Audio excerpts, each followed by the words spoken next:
All right, let's talk about another good Daniel Jones performance here. This guy is playing unbelievable. And listen, we're going to get a lot into scheme, and I really do think that one of the real reasons why the Colts are playing such good football is just the entire, 11 guys on the offense on each play doing their job. But there also is some really impressive plays within that, and I think this is a good example of this, where it's going to be it's a one-on-one matchup down the field. I actually have it the wrong player listed. It's Josh Downs, the guy who is second closest towards the sideline, not closest towards the sideline. But you see the route he's running. Daniel Jones is going to take the snap, and it's just a really well-ran route by Downs. But first, look at how Daniel Jones has to make this throw. For one thing, because of the play action, he's on the hash marks towards the bottom of the screen, going to throw this outside the numbers towards the top of the screen, and there's pressure, so that doesn't help.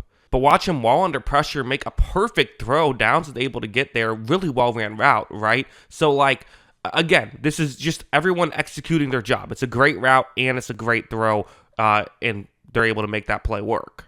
This play was probably, it feels like every game, it's mostly really well-ran offense, and then there's just one or two crazy good Daniel Jones plays, right? This one is a 3rd down and 7, trying to keep that no punch streak alive, right? Still haven't, they'd probably go for it or kick a field goal in this spot, but you want to, hey, a sack certainly, would make you have to punt, and the Titans want to make them punt, so they're going to send a blitz. It's going to be a cover 1 blitz here, meaning 5 guys rushing the passer, 5 guys playing man coverage, and then 1 safety deep. Jones takes the snap, doesn't love what he sees right away, and quickly there is going to be pressure to emerge, again, with the blitz, and honestly not perfectly picked up by the Colts offensive line. Colts have been blocking really well to start the season. Just one of their, can't block well on every play, right? This one's a little bit blown up. But watch Jones just find a way to navigate out of the pocket. There's no analysis there. That's just he figured out a way to make it work, right? I don't know how else you say that other than he made a move, somehow got around this. Now here, again, 3rd down and 7, maybe if this was 1st down, he'd try to look to make sure that he, gets down, protects himself, but he wants to make it a 1st down. And so watch him keep running. He's a great athlete, and he shows it right there. Does take a hit, but ultimately that's just a tremendous play to turn what could have been a sack and making you have to punt, or even a throwaway would have been a decent play there to set up a 4th and 7 at your opponent's 42. What he decided to do there, who knows?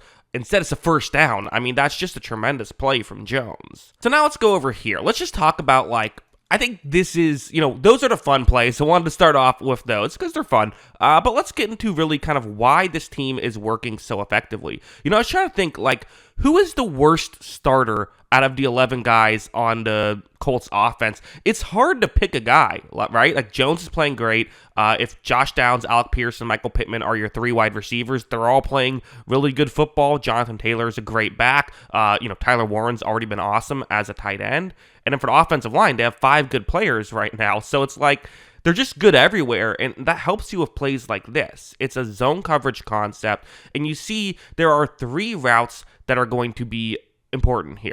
You have 2 curl routes that are essentially just setup routes. It's a cover 4, meaning there's 3 players covering the middle of the field, but the one in the middle of the field and the one towards the right, they're both going to have to cover those 2 curl routes. So the one going a little bit further and getting in between them can get open. Watch, you'll see what I mean when this play begins. So Jones makes this throw, and you see how both of those 2 Titans players in front of the receiver that Jones is throwing to had to kind of cover the 2 guys that were in their area. Because of this, you now have a lane that's through, and you're able to get something open. Jones, with his quick release, gets the ball there quickly, and they're able to, make that play work. Listen, this isn't anything fancy. Every team does this to some degree, but when you have just so many players who are effective, it just makes all these plays work, right? No one talks about a good setup route, but those are just as important as the routes that the guy that's getting the ball is running. Like this one, another one. These are 2 Tyler Warren setup routes that are really important. Warren was one of the setup routes on the last one. Here, he's running the more underneath kind of, route that he's going to get attention. He's the hot shot rookie. You don't have Michael Pittman going past him. And again, when this play begins, you see how player over the middle crashes in. Gotta cover Tyler Warren. Gotta cover this. But because there's now a lane opened up behind him, and the Titans aren't quick enough to cover this lane because they're really well ran routes by the Colts, and Jones is getting the ball there quickly.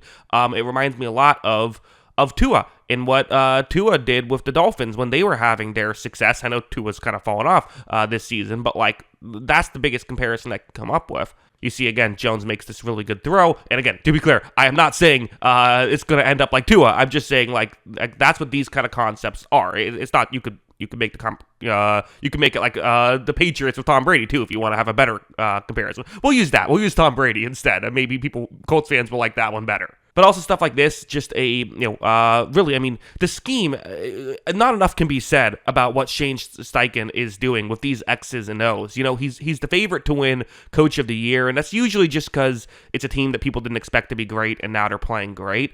But like X's and O's wise, he should be the favorite. Like this is exactly a play why. It's play action, designed rollout with Warren going towards the top of the screen. Again, nothing too crazy. But when this play begins, it's just well-timed enough. You see how much the Titans went out to stop the run. Now that it turns out it's a play action, you know, the two players I've circled in black are the two guys you'd hope could get over and try and tackle Tyler Warren, but nobody's there. And because of that, Jones is able to flip it to Warren and they're able to pick up a first down. It's just a well-oiled machine. Although, like, there are just players making plays as well. Like this, it's going to be a similar play, designed rollout towards the bottom of the screen. You have Michael Pittman, who is running the route that you see on, trying to get him the ball in his hands. Watch as Jalen Jones, runs the play action, flips this to Pittman, but oh no, Titans are all over this. Okay, well you can't fool them on every play, right? Eventually the Titans are gonna, make something happen. Well, no, watch Michael Pittman just break a tackle and he ends up picking up the first down anyway. I mean, that's the other issue. It honestly takes some effort to get down on top of it. That's the other issue is when these X's and O's are working at such a high level, even on the few plays that they're not working, the Colts are still then making plays, like that Daniel Jones play I showed earlier where he gets around all that traffic. It's just great stuff. Like this one as well, where, Alec Pierce, I guess if I had to say who's the 11th out of the 11, is it Alec Pierce? I don't know. He's a really good number 2 receiver. I don't know who it is. And he brings this to the table that, is really important, where it's a zone blitz. He's running a deep shot. And you see on this play, ideally for the Titans, they'd have 2 guys on Pierce. That doesn't end up happening. Only one defensive back stays deep to cover him. So Jones is just saying, you know what? One-on-one matchup to Alec Pierce. I'm going to throw it here, and this is exactly why. Watch Pierce go up and make the grab. That's just a smart play by Jones, knowing who your personnel is. It's a great throw from Jones, and it's a great catch from Alec Pierce. This team is for real. This team is absolutely for real. I'm telling you, this is not the Saints of last year. This is a great football offense, and it's going to be great for the rest of the season. Is it going to be this great? Probably not. Are they going to, punt once every 3 games? Probably not, right? But when you're good everywhere, if not great everywhere, that allows you to really do a lot of nice things, and that's what the Colts have going for them right now. So, yeah, it's great stuff, except Daniel Jones missed this throw right here, and they had to punt. So, I guess he's washed up. I guess time to move on. I missed one throw, so that's it. No, I'm kidding. Obviously, this was literally the only throw he missed. I had to work to make this joke work. That's how good he's playing. It's crazy stuff. That's what I think. What do you think? Let me know in the comments below. Always love hearing from you, and of course, as always, thanks for watching.